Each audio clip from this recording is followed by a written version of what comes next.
2026 বিধানসভা নিৰ্বাচন সমাগত আৰু নিৰ্বাচন চমু চাপি অহাৰ লগে লগে প্ৰতিটো ৰাজনৈতিক দলে তেওঁলোকৰ নিৰ্বাচনী কুচকাৱাজসমূহ আৰম্ভ কৰিছে আৰু আমি এই মুহূৰ্তত উপস্থিত আছো কামৰূপ জিলাৰ 27 নং যি চমৰীয়া সমষ্টি আছে চমৰীয়া সমষ্টিৰ পশ্চিম প্ৰান্তৰ একেবাৰে পশ্চিম প্ৰান্তৰ টোপামাৰী বজাৰত এই মুহূৰ্তত উপস্থিত আছো আজি নিৰ্বাচন সম্পৰ্কে সৰ্বসাধাৰণ ৰাইজে ব্যৱসায়ীসকলে কি ভাবে আমি ব্যৱসায়ীসকলৰ মতামত জানিবলৈ এই মুহূৰ্তত উপস্থিত হৈছো টোপামাৰী বজাৰত কিছু কথা পাতিম আহকচোন আমি কিছু কথা পাতো সৰ্বসাধাৰণ ৰাইজৰ সৈতে এই মুহূৰ্তত এগৰাকী ব্যৱসায়ী আছে দাদা যদি সম্ভৱ হয় অকণমান এইফালে চাব আপোনাৰ ঘৰ মোৰ ঘৰ হন্তলি এইফালে চাব হন্তলি কি ক'ব নিৰ্বাচন যেহেতু চমু চাপি আহিছে আমি আৰু কি কম আমাৰ যোগ্য ক্যান্ডিডেট লাগে লোকাল ক্যান্ডিডেট লাগে ধৰক সদনত যাতে মাত মাতিব পাৰে আমাৰ সংখ্যালঘু ৰাইজৰ কাৰণে যাতে মাত মাতিব পাৰে তাৰ কাৰণে এটা যোগ্য ক্যান্ডিডেট লাগে আমাৰ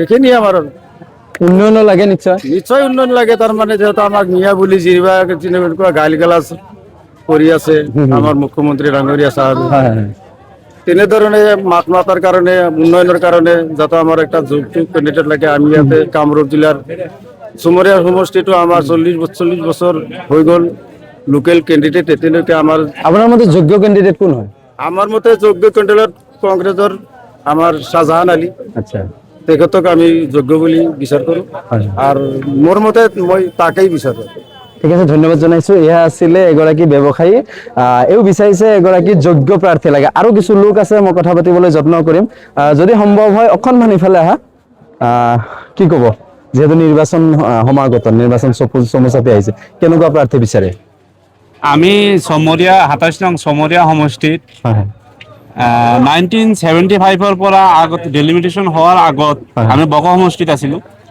এসসি সমষ্টি আছিল আমি পৰাধীন হৈ আছিলো যদিও আমি স্বাধীন দেশৰ নাগৰিক কিন্তু আমি পৰাধীন হৈ আছিলো কিন্তু যেতিয়া সমষ্টি ডেলিমিটেশন হৈছে আমি ইমান দিন বেলেগ বহিৰাগত ক'বলৈ গ'লে বহিৰাগত ক্যান্ডিডেটৰ তলতীয়া হৈ আছিলো গতিকে এইবেলি আমি 27 নং চমৰীয়া সমষ্টিবাসী ৰাইজে সিদ্ধান্ত লৈছো যে যিকোনো দলৰ পৰা আমাৰ লোকেল সমষ্টিৰ লোকেল ক্যান্ডিডেট লাগিব ঠিক আছে ধন্যবাদ জনাইছো লোকেল প্ৰাৰ্থী বিচাৰিছে অকণমান যদি সম্ভৱ হয় আগবাঢ়ি আহা স্থানীয় যুৱক ন কি ক'বা কেনেকুৱা প্ৰাৰ্থী বিচাৰা আমাৰ এবাৰ লোকালই লাগে আমাৰ এবাৰ লোকালই লাগে সমষ্টি উন্নয়ন বিচাৰে না নাই বিচাৰবো বিচাৰা তাহলে আমাৰ এবাৰ লোকালই লাগে কিয় লোকাল হলে আমাৰ গাঁৱৰ মানে যেটা ৰাস্তা ঘাট আৰু উন্নয়নৰ কাম কৰি থাকবো লোকাল হলে ভাল হ'ব ইমান দিন আসলে উন্নয়ন হোৱা নাই নেকি নাই ইমান একো হোৱা নাই যেখিনি হ'ব লাগিছিল ইমান হোৱা নাই আচ্ছা লোকাল হলে আৰু বেছি হ'ব হয় এয়া আছিলে এগৰাকী সচেতন যুৱক বুলি ক'ব লাগিব বিচাৰি কি ক'ব নিৰ্বাচন চমু চাপি আহিছে কি ক'ব কি দেখিছে এইবাৰ নিৰ্বাচনত কংগ্ৰেছ আপুনি নিৰ্বাচন আহিছে কি ক'ব কংগ্ৰেস আপুনি গৌৰৱ গগৈ ডাঙৰীয়া কিয় কেনেকুৱা প্ৰাৰ্থী বিচাৰে এইবাৰ দলে যিটো দিব সেইটোৱে মানিব লাগিব দলে যিটো দিব সেইটোৱে মানিব লাগিব অৱস্থা যিটো দিব সেইটোৱে মানিব লাগিব আচ্ছা আমি আৰু কি ক'ম উন্নয়ন বিচাৰে নে উন্নয়ন বিচাৰো ইমান দিনে যিমানখিনি আচলতে উন্নয়ন হ'ব লাগিছিল এই সমষ্টিটোত উন্নয়ন হৈছে নে এই অঞ্চলত আমাৰ এমএলএ টো হয়তো ইমান ভাল নাছিল সেইকাৰণে উন্নয়ন হোৱা নাই আচ্ছা হোৱা নাই ঠিক আছে ধন্যবাদ জনাইছে আৰু লোক আছে কথা পাতিবলৈ যত্ন কৰিম কি ক'ব এগৰাকী যদি সম্ভৱ হয় কেমেৰাটো এইফালে কি ক'ব নিৰ্বাচন যিহেতু চমু চাপি আহিছে কেনে ধৰণৰ প্ৰাৰ্থী বিচাৰে আমাৰ লোকেল যোগ্য ব্যক্তি আমাৰ দৰকাৰ সমষ্টি উন্নয়ন কৰিব পাৰে এইখিনিয়ে আৰু কিয় ভাবে যে লোকেল ক্যান্ডিডেট হলেই যে উন্নয়ন নাই মোৰ নিজৰ পৰিয়ালৰ চিন্তা মই যেনে যিভাৱে কৰিম কিন্তু বেলেগ গাঁৱৰ মানুহে মোৰ পৰিয়ালৰ ওপৰত তেনেকৈ গুৰুত্ব নিদিয়েতো আৰু আমি বিগত দিনকেইটা চালো নহয় বক সমষ্টি থাকোতে বাহিৰৰ পৰা ক্যান্ডিডেট আহে মনে ধৰিলে কাম কৰে মনে নধৰিলে কাম নকৰে গতিকে আমাৰ স্থানীয় মানুহ হলে আমাৰ সমষ্টি উন্নয়নৰ চিন্তা কৰিব আৰু সমষ্টি আগবাঢ়ি লৈ যোৱাত যথেষ্ট পৰিশ্ৰম কৰিব আচ্ছা মানে লোকেল হলে উন্নয়ন হ'ব বুলি ভাবিছে ঠিক আছে এছেম্বলিত কথা ক'ব পৰা হ'ব লাগিব, কাম আদায় কৰাৰ হেৰিটো থাকিব লাগিব, সেইজন ব্যক্তি ডেভেলপমেণ্টো লাগে ন সমান্তৰালভাৱে। উন্নয়নটো ডেভেলপমেণ্টটো আমাৰ লাগে আৰু হয়। কি ক'ব, যিহেতু নিৰ্বাচন চমু চাপি আহিছে, কি দেখিছে, কেনেকুৱা প্ৰাৰ্থী বিচাৰে?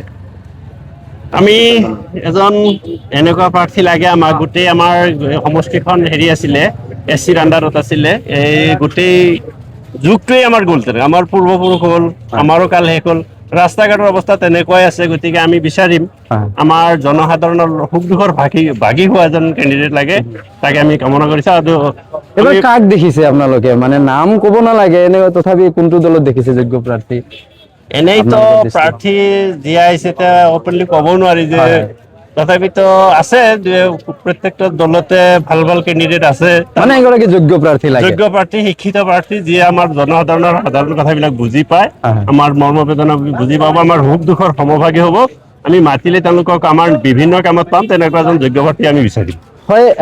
এয়া আছিলে এগৰাকী সচেতন ব্যক্তিৰ মতামত। আচলতে তেওঁ খুব এটা ভাল কথা কৈছে, কিয়নো এগৰাকী যোগ্য প্ৰাৰ্থী লাগে। এইকাৰণে যোগ্য প্ৰাৰ্থী লাগে কিয়নো বিগত সময়ছোৱাত বিশেষকৈ এই প্ৰান্তটো আছিলে বকো সমষ্টিৰ এটা অংশ। বকো সমষ্টিৰ এই অংশটোত যিমানখিনি উন্নয়ন হ'ব লাগিছিল, আচলতে সিমানখিনি উন্নয়ন হোৱা নাই, যাৰ বাবে এই অঞ্চলৰ ৰাইজে বা চমৰীয়া সমষ্টিৰ পশ্চিম প্ৰান্তৰ ৰাইজে বিচাৰিছে এগৰাকী যোগ্য প্ৰাৰ্থী এই নিৰ্বাচনত দিব লাগে।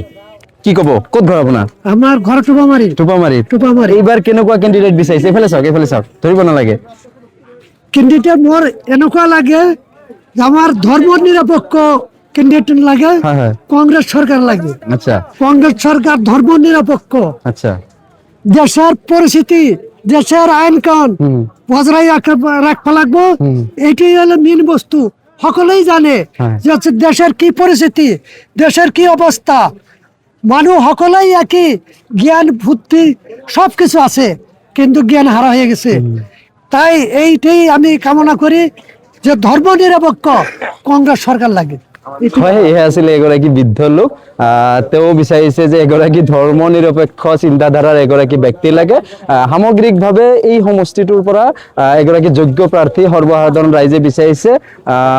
আচলতে যিহেতু নিৰ্বাচন চমু চাপি আহিছে, ভিন্ন লোক, ভিন্ন মত, বিভিন্নজনে বিভিন্ন চিন্তাধাৰাত বিশ্বাসী, গতিকে সকলোৱে বিচাৰিছে সামগ্ৰিকভাৱে যে এগৰাকী যোগ্য প্ৰাৰ্থী লাগে। আমি এনেদৰে অনাগত দিনতো পৰৱৰ্তী সময়তো নিৰ্বাচন কেন্দ্ৰিক কথা বতৰাসমূহ পাতিবলৈ যত্ন কৰিম।